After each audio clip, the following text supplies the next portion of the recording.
Mötley Crüe has had a great run. I'm touring until I cannot move anymore. And then, after that, when they bury me, I'm still going to have a Mötley Crüe record playing up a tube. Tommy would dig me up and use my bones. Who is Mick Mars? Mars is the guitarist who helped build the legendary monument that is Mötley Crüe. With emotionally charged playing, chilling riffs, and extraordinary endurance, he became the silent musical soul of the band. Born with ankylosing spondylitis, Mick Mars didn't walk with proud, effortless steps, he walked with silent endurance and rare, unyielding perseverance. When Mötley Crüe exploded with sold-out tours and anthems that shook the world, few realized the man standing quietly at the corner of the stage was battling excruciating pain every second. After 40 years of dedication to a world-renowned band, he left in bitterness and lawsuits, a musician who gave his life to the cause, only to be pushed aside by the very brothers he once stood beside. What turned Mick Mars, the once vital soul of Mötley Crüe, into a forgotten shadow? And what gave him the strength to rise and forge a new path of his own after betrayal? Let's dive into the story of Mick Mars.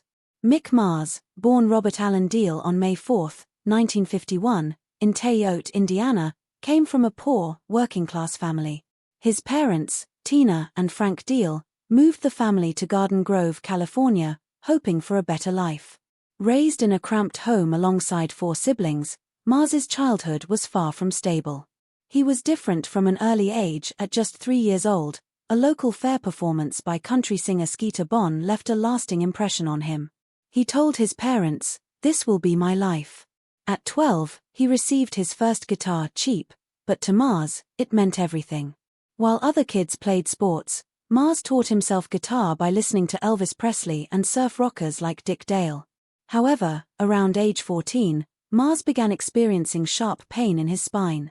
He didn't understand it, nor did he share it. He attended school with a small frame, a hunched back, and a mind consumed by music. He joined a band called the Jades, first on bass, then quickly on lead guitar. Performing at school concerts and dingy bars, Mars refined his craft. At 18, a factory accident nearly ended his dream when he seriously injured his hand. But Mars chose music. He quit his job, dropped out of school, and chased his calling despite worsening pain. Playing in run-down bars, racked with agony, he still hit every note. While others were still chasing dreams, Mars knew his career would not be a game, it would be a war. Frail, in pain, with injured hands, he never let go. His early career was filled with failure. After leaving manual labor, he played in blues rock bar bands around Southern California. One notable group was White Horse, which helped him gain attention for his energetic style and emotionally charged solos. His name was even spoken alongside Eddie Van Halen. But when White Horse leaned toward disco, Mars walked away. He wasn't built to chase trends, he needed something real. After several more failed projects and singles, he underwent a complete transformation. He shaved his mustache, dyed his hair black, and reinvented himself, even changing his name to Mick Mars, symbolizing a rebirth. In April 1980, Mars placed an ad in the *Recycler* newspaper. Loud, rude, aggressive guitarist available. Nikki Sixx and Tommy Lee responded. Mars' cold demeanor, intense gaze, and crushing riffs left a deep impression. He even coined the band's name, Mötley Crüe, inspired by a comment about White Horse being a motley-looking crew. With their ferocious sound and rebellious image, Mötley Crüe became iconic. During early rehearsals, when Mars' guitar roared, the others knew they had found the missing piece. He wasn't just a guitarist, he was the band's musical engine, its anchor. Despite being in his early 30s and suffering from spinal pain, Mars stood with 3 hungry 20-somethings and helped lead them to success. After forming in 1981, the band quickly rose in the overcrowded Sunset Strip heavy metal scene. Mars' thick, cold guitar tone gave the band weight.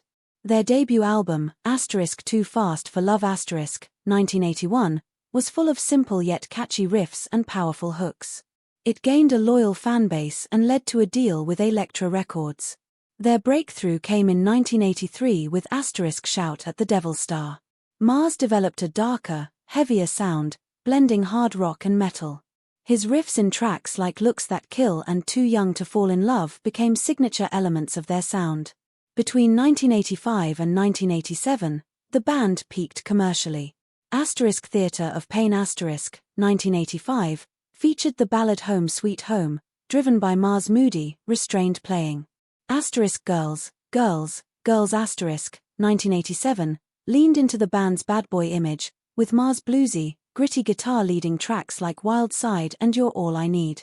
By 1989, asterisk Dr. Feelgood asterisk became the band's most successful album, topping the Billboard 200. Under producer Bob Rock, the band's sound grew tighter, and Mars showcased the peak of his skill, from the roaring energy of Kickstart My Heart to the haunting emotion of Without You. Through it all, Mick Mars wasn't just the guitarist. He was the soul of the band, the silent force who carried the weight in pain, in shadow, but never in defeat. Playing guitar, Mick Mars was the musical foundation of Mötley Crüe, holding the band's sound together even as the other members spiraled into drugs, alcohol, and media scandals. While Nikki Sixx and Tommy Lee dominated interviews and Vince Neil became the band's public face, it was Mars who transformed their chaos into living, breathing music, both on stage and in the studio. Meanwhile, ankylosing spondylitis continued to ravage his body.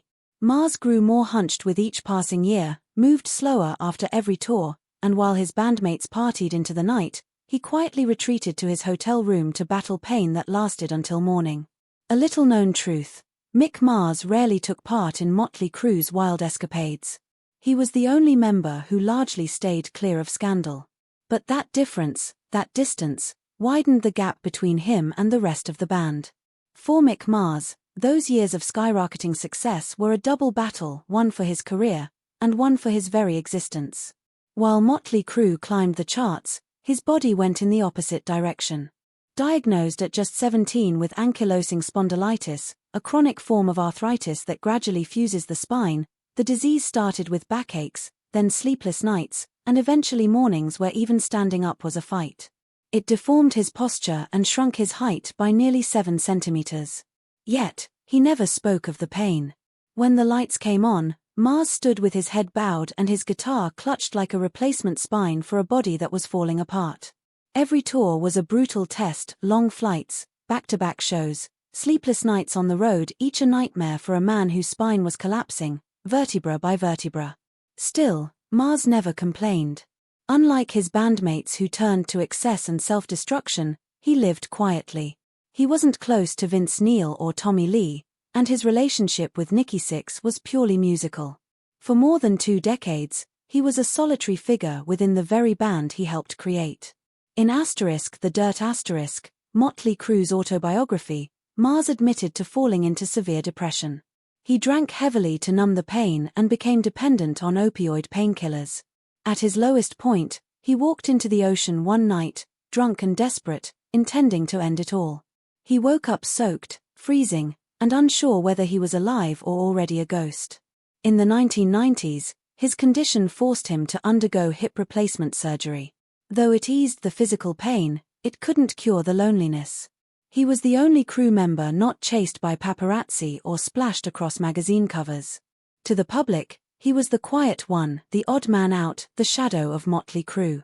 Yet it was his guitar that kept the soul of the band alive. For more than 40 years, he fought disease, isolation, and invisibility without surrender. In 2022, after decades of loyalty to his band and fighting through illness, Mick Mars made the painful decision to stop touring. His health could no longer endure the physical demands, but he made it clear, he was not quitting the band. He was still ready to record, perform at stationary shows, and contribute in every way he could except on the road. Just 24 hours later, Mötley Crüe announced that Mars had retired and would be replaced by guitarist John Five. There was no discussion, no meeting, just a press release. Mars realized he had been pushed out. This time, he didn't stay silent. In early 2023, he filed a lawsuit against his former bandmates in Los Angeles Superior Court, accusing Nikki Sixx, Vince Neil, and Tommy Lee of conspiring to remove him from his stake in the band's business. He alleged they attempted to force him to sell his 25% ownership at a lowball price and concealed financial records for years. The lawsuit exposed shocking claims that Sixx didn't play live bass on tour, relying on pre-recorded tracks, that Vince Neil's vocals and Tommy Lee's drums were heavily supported by backing tracks, and that Mars had been marginalized and mocked over his health, age, and private life. The band responded by citing a previous agreement stating that any member who withdrew from touring forfeited touring revenue and related rights. But for Mars, this wasn't about money, it was about dignity. About recognition. He had sacrificed his health and life to help build a legacy, and now that legacy was being stripped from him. In a partial legal win, the court ordered Mötley Crüe to pay Mars legal fees for delaying the release of documents and granted him the right to access the band's financial records up to 2022. Though the lawsuit is ongoing, Mars made one thing clear: he will not be erased. He will not be silenced. Even if abandoned and standing alone, he will keep fighting, just as he always has. Leaving Mötley Crüe was not the end for Mick Mars, it was the beginning of his rebirth. Free from image, commercial pressure, and internal betrayal, he turned to what mattered most: the music. Retreating to his private studio in Nashville, he began work on a solo project decades in the making. On February 23, 2024, he released The Other Side of Mars *, a bold and deeply personal album. The title itself was a declaration: this was a version of Mars the world had never seen. The album took nearly 4 years to complete, with Mars overseeing everything from songwriting to arrangement. He brought in trusted collaborators. Paul Taylor, former Winger and Alice Cooper keyboardist, co-wrote several tracks, and Jacob Bunton, ex-Lynam and Adler, lent his emotional vocals. Ray Luzier of Korn added power on drums, and legendary producer Michael Vaughaner, who had worked with Mötley Crüe on *Too Fast for Love*, captured its raw, unfiltered spirit. The Other Side of Mars wasn't a return to glam metal, it was evolution. Fusing hard rock, blues, and industrial elements, Mars redefined himself. Songs like Loyal to the Lie and Right Side of Wrong showcased his riff writing at its sharpest: heavy, cold, yet full of feeling. It was the sound of a man who had survived betrayal, illness, and invisibility, and still had something to say. Like memories uncovered through music, The Other Side of Mars revealed a different dimension of Mick Mars, one filled with reflection, maturity, and hard-earned wisdom. Throughout the album, Mars' guitar tone remained unmistakable: thick, dark, and deeply emotional. His solos didn't strive for technical flash, instead, they radiated raw feeling, something Mars had always prioritized over speed or showmanship. In rare interviews, he put it simply: "I'm not trying to sound like anyone else. I don't have anything to prove. I just want to play the way I want to, honestly, without apologies."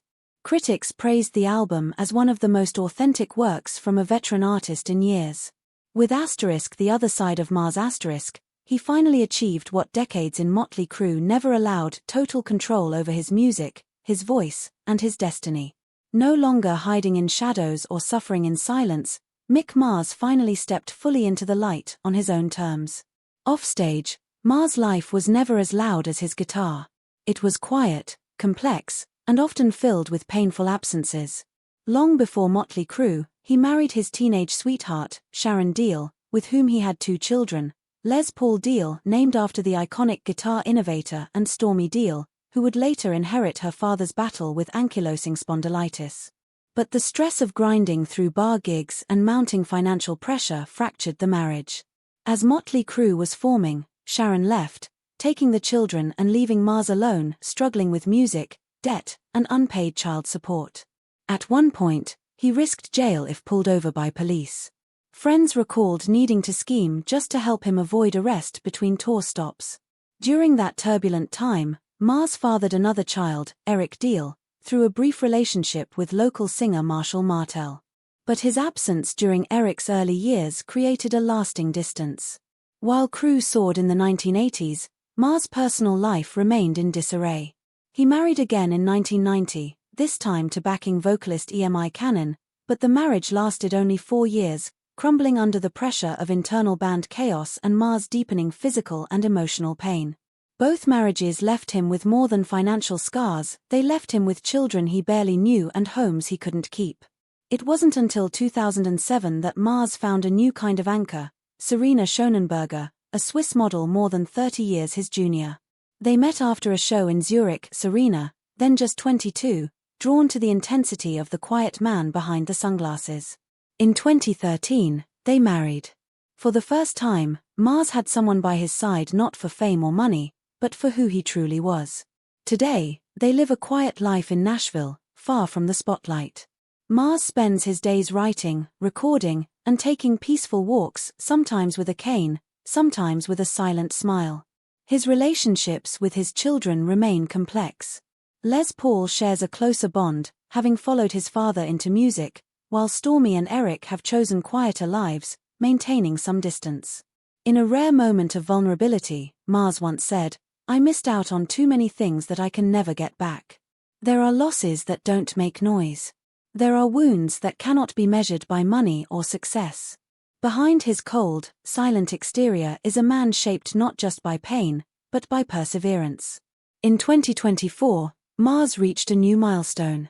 On February 23, he released The Other Side of Mars *, his first solo album under his own label, 1313 LLC, in partnership with MRI.